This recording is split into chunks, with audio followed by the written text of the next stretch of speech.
Okay. So that's our big game plan for today. So I think the rest of today I'm going to be spending trying to lay out the entire powertrain, make sure Hotchkiss and the Bear brake kit are all interchangeable. Right. We don't have any issues with all that. Start piecing together any other suspension stuff. I think we're going to go to a close ratio steering box. So it's just laying all that stuff out, getting it in, making sure it's going to work right the first time, because we have no time to be messing around. That's some dirty hands. How about the Chevelle Brochure Club? It's a group that collects, you guessed it, Chevelle dealer brochures. They get together and discuss how some Chevelle brochures were designed for different regions and markets. Another cool topic are those Chevelle cop cars. Yes, they were manufactured, and Chevelle owners claim that they're among the rarest Chevelles available. Now, if you saw one of those in your rearview mirror, you better pull over. Hey, Brian. Hello. You're dirty already. It's not even you know 10 what? o'clock. I know my pants are already dirty. I don't know what happened. It looks good. What's up with the car? The car, we got a pressure wash so we can undercoat all the underside. Okay. It's going to the bead blaster. The whole car's going to the bead blaster. The media blaster. It's going to strip all the paint off. Okay. So once all the paint's stripped off, we're going to send the hood, the deck lid, probably the front clip, anything that we can basically give to the painter. Are you halfway done with the car? No. Not even Not close. anywhere close. No, the painter's got a long way to go. All right. It's probably 300 plus hours usually to paint a car. Are you kidding? 300 Usually. hours to paint a car? Usually, yeah. Wow. I mean, there's no paint on the car. Wow. It's totally stripped. And they're doing the full Mac Daddy paint job. This is going to Oh be yeah, it's top head of to the toe, line. straight all the way down the middle. Another crazed fan will give you an earful about how back in the day, Chevelle options would appear and disappear without any sort of a warning from Chevy, begging the question, is a car maker supposed to warn the public before changes they want to make? Those cool Chevelle surf wagons are another topic. According to one Chevelle fanatic, they're prized possessions of those who appreciate quality of life being interwoven with the crashing of the waves and the warmth of the sun. Okay, hanging here with Brian, and we're working on the rear bumper here. Now, did we decide we're going to be able to use this, just re-chrome I it? think we're going to use it, yeah, we're going to weld up these bumper holes, or bumper bolts. Right here. These right here? Yep. Nice. Over to it. So you're We're going to weld these guys up and put a stud on the back where this will just be smooth and just make it a little bit cleaner look. There's some jack holes right here. We're going to get rid of those. Fill those in as well. Fill those in. Just give it a little smoother look in the back. Now, these you're going to be able to use again. I think we'll be able to reuse those. Yeah, Maybe they're tint pretty them out good a little shape. more. Tune them up a little bit, clean them up. I think they'll be fine. Chevelle trivia is also a big thing for these Chevy webheads, discussing Chevellian myths and Chevelle tribal lore. When's the last time you heard about this much excitement being puffed up over your daily driver? And don't forget about the Chevelle biographies. Now, this is a group of forums where people get together and discuss influential people in the history and production of the Chevelle. My question? What is God doing in that pack?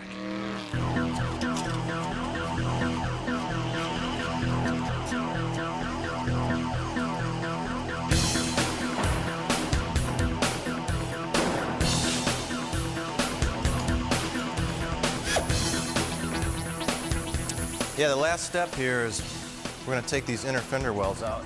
You can see they're kind of busted up, so they're pretty much junk. So we'll just zip these out, and this whole front clip can now go.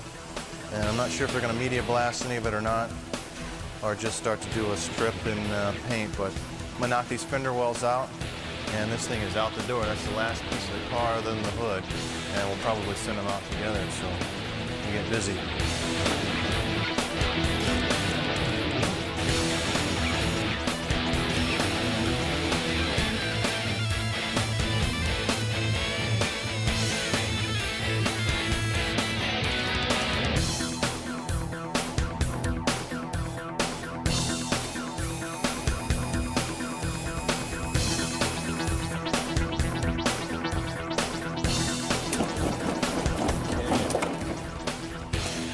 All but that broken one there, so we'll come back to that one.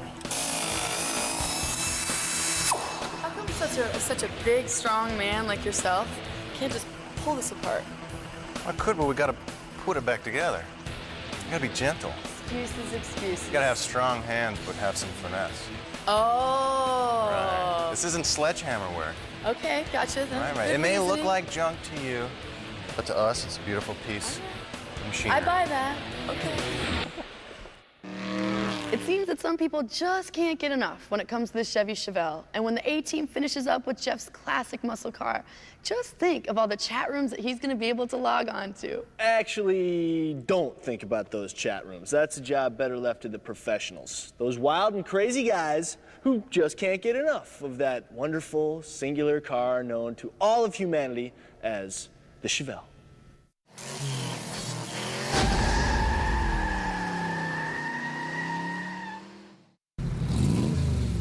Holy cow. Oh my gosh. Shit. What the heck is going on? Day 2 was busy here at Overholland, where Team Captain Chip Foose sketched out the plans. We phoned owner Jeff Miller and kept the ball in the air. Meanwhile, the new motor got the green light from Edelbrock, and the car went over to Lanzini's for prep and paint. The process, the manpower, the unbelievable time schedule, this is enough to turn a car gray. This car is not the same car that I saw yesterday. At all. Not even the same one that I helped destroy. We've taken the car and we've had it media blasted, which removed all the paint, all the primer, anything that was on the surface of the metal. So this is the raw metal. There's nothing on top of it. They're going around and they're filling all the little holes. This is where the vinyl top was. They're filling those holes, getting those filled in. And then the goal is they're going to sand this now, make sure there's no little bumps or ridges. Make sure we're going to fix all the rust. Anywhere where there was body filler, we'll block all that straight. Okay. And the goal tonight is to get this car in primer.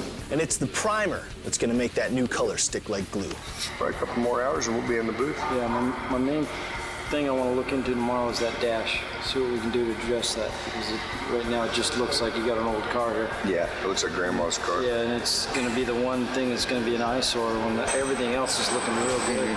Chip is right to worry because a shipment is on its way, and that delivery is going to force the car to a whole new level. It's Kevin. Oh, sweet. All right, thanks. Hey, Chip, Jim, Cammy's here with the motor. Oh, cool. Yeah, great. They're gonna pull it in. Let's open the gate. Okay. Can we keep her around to put it in? Absolutely. Let's put her to work. We need all the help we can get. See those fingernails dirty. When Cammy Edelbrock delivers, she really delivers. Glad you could make it. Yeah, good to be here. You have to promise me the directions. Because guys never read directions. Cammy's dad, Vic, is still the big fish over at Edelbrock's, and Vic doesn't know that Cammy donated a whole new engine to the project.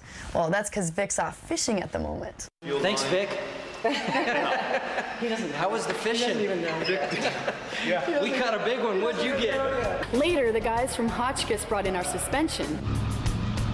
It won't be a hot rod without new suspension, especially after new rims and tires find their way onto the build. So we've got all the kits, all the setups, and I mean, there is nothing else that you could want to have to make a decision. It's all here. Oh, the fool in the rain was dancing. Jeff had no umbrella when we sent Kevin over there with the original armrest out of his